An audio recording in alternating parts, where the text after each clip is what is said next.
የዲስክ በልጅ ወይንም የዲስክ መንሸራተት ችግር አጋጥሞት ያውቃል ወይ? አዎ በደንብ አጋጥሞኝ ያውቃል። እንዴት ትሪት እንዳደረኩት መስማት ከፈለጋችሁ ቪዲዮን እስከመጨረሻው ድረስ ተመልከቱ።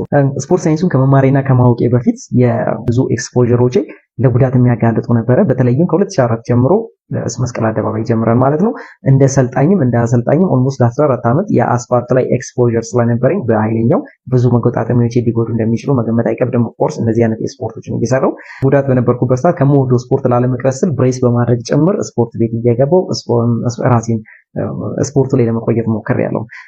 በሕክምናውም ኦልሞስት ትልልቅ የሚባሉ ሆስፒታሎች ላይ ሕክምና ለማድረግ ሞክሬያለሁ። ፔንኪለር ብቻ ነበረ። እሱም ደግሞ በዘለቄታ መፍትሄ ይሰጠኝ ስላልነበረ እሱንም አልተጠቀምኩኝም።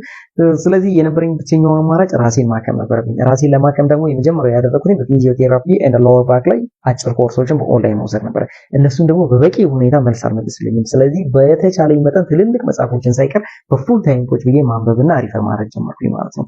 ከዛ ነው ከአናቶሚ ጀምሬ በደንብ በሚያስብል ደረጃ ስለ ባክ ፔኖች በደንብ ገብቶኝ በዙሪያ ያሉ ሰዎችን ጭምር ከኔም አልፎ ለማከም በቃው። ይሄው እንደምትመለከቱት ላይ ኮሜንቱ ላይ ገብታችሁ ስንት ሰው ተፈወስን እንደሚብለው እንደጻፈው ሪፈር ማድረግ ትችላላችሁ። ከፈለገ እንደናንተ ማስተላለፍ የምፈልገው መልእክት ምንድነው?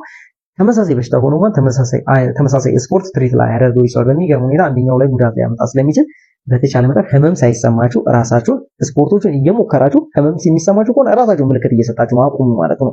ስለዚህ ታቆማላችሁ። ስትሰሩት ግን ሪሊፍ የሚኖረው ከሆነ በተለይም ደግሞ በጣም ደስ የሚል ስሜቶችን ይፈጥራል።